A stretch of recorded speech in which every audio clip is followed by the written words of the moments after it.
കേരള രാഷ്ട്രീയത്തിൽ ഇപ്പോൾ ഏറെ ചർച്ച ചെയ്യുന്ന വാക്ക് വിസ്മയമാണ്. പ്രതിപക്ഷ നേതാവ് വി ഡി സതീശനാണ് ആ വാക്ക് കേരള രാഷ്ട്രീയത്തിലേക്ക് കൊണ്ടുചെന്ന് ഇട്ടത്.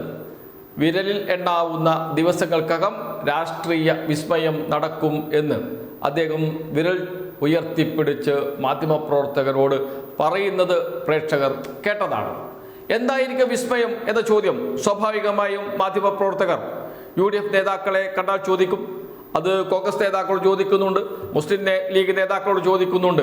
എന്താണ് വരാനിരിക്കുന്ന വിസ്മയം എന്ന് സ്വാഭാവികമായും മുൻ പ്രതിപക്ഷ നേതാവ് രമേശ് ചെന്നിത്തലയോടും ഈ ചോദ്യം ചോദിച്ചു മാധ്യമപ്രവർത്തകർ.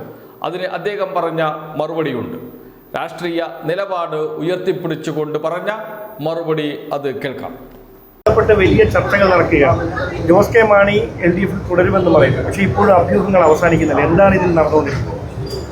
അല്ല, അവരിപ്പോൾ ഇടതു മുന്നണിയുടെ ഭാഗമാണെന്നാണല്ലോ ജോസ് കെ മാണി തന്നെ പറയുന്നത്. പിന്നെ ഇപ്പം അവർ മുന്നണി വിട്ടു വരികയോ അവർ മുന്നണി വിടുന്ന താല്പര്യം പ്രകടിപ്പിക്കുമ്പോഴോ ഒരു ചർച്ചയ്ക്ക് പ്രസക്തിയുള്ളൂ. അല്ലാത്തപ്പോഴെന്ത് ചർച്ച ചെയ്യാനാണ്? അത് അവർ തീരുമാനിക്കേണ്ട കാര്യമാണ്. അവർ തീരുമാനിച്ചൊരു മുന്നണിയിൽ പുറത്തു വരികയാണെങ്കിൽ നമുക്ക് അതിനെപ്പറ്റി ചർച്ച ചെയ്യാം. അല്ലാത്തൊരു കാര്യത്തിൽ നമ്മൾ ചർച്ച ചെയ്യുന്നത് ശരിയാണോ? അവരിപ്പോൾ ഇടതു മുന്നണിയുടെ ഭാഗമായി നിൽക്കുകയല്ലേ. അപ്പോൾ അതാണ് ഞങ്ങളുടെ ഒരു നിലപാട്. ഞങ്ങൾ എല്ലാ കാര്യത്തും എടുത്തേക്കുന്ന നിലപാട് അതാണ്. ഈ കാര്യത്തിൽ അവർ ഒരു തരത്തിലും അല്ലെങ്കിൽ ഇടതു മുന്നണി തന്നെ നിൽക്കുകയാണ് എന്ന് പറയുമ്പോൾ പിന്നീട് ചർച്ചയുടെ പ്രസക്തി അവിടെ ഉണ്ടാവുകയില്ല. വ്യക്തമാണ് കാര്യങ്ങൾ. അദ്ദേഹം പറഞ്ഞത് കേരള കോൺഗ്രസ് മാണി ഗ്രൂപ്പ് LDFന്റെ ഘടക കക്ഷിയാണ്. അവർ അവിടെ നിൽക്കുകയാണ്. അങ്ങനെയുള്ള ഒരു കക്ഷിയെക്കുറിച്ച് എന്തിനാണ് ഇവിടെ ചർച്ച ചെയ്യുന്നത്? അത്തരമൊരു ചർച്ച നടക്കുന്നുണ്ടോ ഇല്ലയോ എന്ന് അദ്ദേഹം സ്ഥിരീകരിക്കുന്നില്ല. ഇവിടെ അത്തരമൊരു ചർച്ചയുടെ ആവശ്യമില്ല. അപ്പുറത്ത് നിൽക്കുന്ന കക്ഷിയാണ്. അവർ നിലപാട് പറയട്ടെ, അവർ ഇടതുമുന്നണിയിൽ നിന്ന് പുറത്തു വരട്ടെ. അപ്പോൾ എന്ത് ചെയ്യണമെന്ന് ചർച്ച ചെയ്ത് തീരുമാനിക്കും. കൃത്യം നിലപാടാണ് അത്. ഇപ്പോഴത്തെ നിലപാടല്ല. എല്ലാ കാലത്തും ഒരു മുന്നണി മര്യാദയുടെ അടിസ്ഥാനത്തിൽ എല്ലാ രാഷ്ട്രീയ പാർട്ടികളും ഉയർത്തിപ്പിടിക്കുന്ന മര്യാദയാണ്. അതാണ് രമേശ് ചെന്നിത്തല എന്ന പക്വതയുള്ള നേതാവ് ഉയർത്തിപ്പിടിച്ചിരിക്കുന്നത്.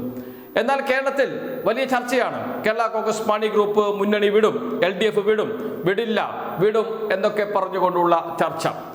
കേരള കോൺഗ്രസ് മാണി ഗ്രൂപ്പ് നേതാവ് ചെയർമാൻ ജോസ് കെ മാണി തന്നെ നിലപാട് വ്യക്തമാക്കിയതിനു ശേഷവും ആ ചർച്ച മുന്നോട്ട് പോയിക്കൊണ്ടിരിക്കുന്നു, നടന്നുകൊണ്ടിരിക്കുന്നു. അങ്ങനെ പറഞ്ഞു എങ്കിലും ചില സാധ്യതകൾ ഉണ്ടല്ലോ, ചില സമ്മർദ്ദങ്ങൾ നടക്കുന്നുണ്ടല്ലോ. അതിനെ അതിജീവിക്കാൻ ജോസ് കെ മാണിക്ക് കഴിയുമോ എന്നതൊക്കെയുള്ള ചർച്ചകൾ മാധ്യമങ്ങളിൽ വാർത്തകൾ വന്നുകൊണ്ടിരിക്കുന്നുണ്ട്. ജോസ് കെ മാണി വ്യക്തമാക്കിയിട്ടും മാധ്യമങ്ങൾ വിട്ടിട്ടില്ല. മാധ്യമങ്ങൾ അതിൻ്റെ പിറകെ തന്നെയാണ്. എങ്ങനെയെങ്കിലും ജോസ് കെ മാണിയെ LDFൽ നിന്ന് പുറത്തേക്ക് കൊണ്ടുവന്ന് UDFൽ എത്തിക്കണം. ആ ദൗത്യം ഏറ്റെടുത്തിരിക്കുന്നത് നമ്മുടെ മാധ്യമങ്ങളാണ്. പക്ഷേ അതിനെക്കുറിച്ച് ഒന്നും രമേശ് ചെന്നിത്തല പറയുന്നില്ല, പ്രതിപാദിക്കുന്നില്ല. പക്ഷെ അദ്ദേഹം കൃത്യം നിലപാട് പറഞ്ഞു പോകുന്നു. അപ്പുറത്തുള്ള LDFലുള്ള ഒരു കക്ഷിയാണ്. അവർ അവിടെ നിന്ന് പുറത്തു വരട്ടെ, അതിനുശേഷം ചർച്ച ചെയ്യാം എന്ന്. അപ്പോൾ വിസ്മയത്തെക്കുറിച്ച് ചോദിക്കുന്നുണ്ട് മാധ്യമപ്രവർത്തകൻ. ഐഷ പോറ്റി മുൻ CPIM MLA ആണ്. 3 തവണ CPIMന്റെ MLA ആയ വ്യക്തി കോൺഗ്രസിലെത്തി. കോൺഗ്രസിനെ സംബന്ധിച്ച് അഭിമാനിക്കാൻ കഴിയുന്ന കാര്യം തന്നെയാണ്. അവർക്ക് തല ഉയർത്തി തന്നെ പറയാം, ഇതാ ഐഷ പോറ്റിയെ പോലെയുള്ള CPIMന്റെ 3 തവണ MLA ആയ വ്യക്തി കോൺഗ്രസുമായി ചേർന്ന് പ്രവർത്തിക്കാൻ പോകുന്നു എന്ന്. അത് വിസ്മയമാണോ എന്നായിരുന്നു മാധ്യമപ്രവർത്തകന്റെ ചോദ്യം. അപ്പോൾ രമേശ് ചെന്നിത്തല പറയുന്നു വിസ്മയമൊന്നുമല്ല എന്ന്. പക്ഷേ ഐഷ പോറ്റി പറഞ്ഞ കാര്യമുണ്ട്, അത് ചർച്ച ചെയ്യേണ്ടതാണ് എന്നുകൂടി പറയുന്നു അദ്ദേഹം. അതും കൂടി കേൾക്കാം. കഴിഞ്ഞ ദിവസം ഐഷ പോറ്റി വന്നു. അപ്പോൾ പ്രതിപക്ഷ നേതാവ് നേരത്തെ പറഞ്ഞിരുന്നത് വിസ്മയങ്ങൾ സംഭവിക്കുമെന്നാണ്. അത്തരത്തിലുള്ള വിസ്മയങ്ങൾ ഇനിയും പ്രതീക്ഷിക്കാമോ? അത് വിസ്മയമൊന്നുമല്ല. നമ്മൾ ഓരോ ആളുകളും എല്ലാവർക്കും ബോധ്യപ്പെട്ടു ഇടതു മുന്നണിയോടൊപ്പം നിൽക്കുന്നതുകൊണ്ട് കാര്യമില്ല. അവർ പറഞ്ഞതെന്താ? ഐഷ പോറ്റി പറഞ്ഞ ഒരു കാര്യം വളരെ പ്രസക്തമാണ്. ഞാൻ ചേർന്ന പാർട്ടി അല്ല ഇന്നത്തെ കമ്മ്യൂണിസ്റ്റ് പാർട്ടി എന്ന്. ഇനി അതുപോലൊരു പാർട്ടിക്ക് എന്നെ പോലൊക്കെ തൊടാൻ കഴിയില്ല എന്നാണ് പറഞ്ഞത്. അത് വളരെ ഗൗരവമായൊരു വിഷയമല്ലേ അവർ പറഞ്ഞത്. അവർ കമ്മ്യൂണിസ്റ്റ് കുടുംബത്തിലെ അംഗമായിരുന്നു. അവർ ചേർന്ന പാർട്ടി അല്ല ഇപ്പോഴത്തെ കമ്മ്യൂണിസ്റ്റ് പാർട്ടി എന്നാണ് അവർ പറയുന്നത്. രമേശ് ചെന്നിത്തല തുടങ്ങിയത് തന്നെ ജോസ് കെ മാണിയെക്കുറിച്ചുള്ള ചോദ്യത്തിന് മറുപടി പറഞ്ഞുകൊണ്ടാണ്. കേരള കോൺഗ്രസ് മാണി ഗ്രൂപ്പിനെ കുറിച്ചുള്ള ചോദ്യത്തിന് മറുപടി പറഞ്ഞുകൊണ്ടാണ്. അതിൽ അദ്ദേഹം കൃത്യം നിലപാട് പറയുന്നു.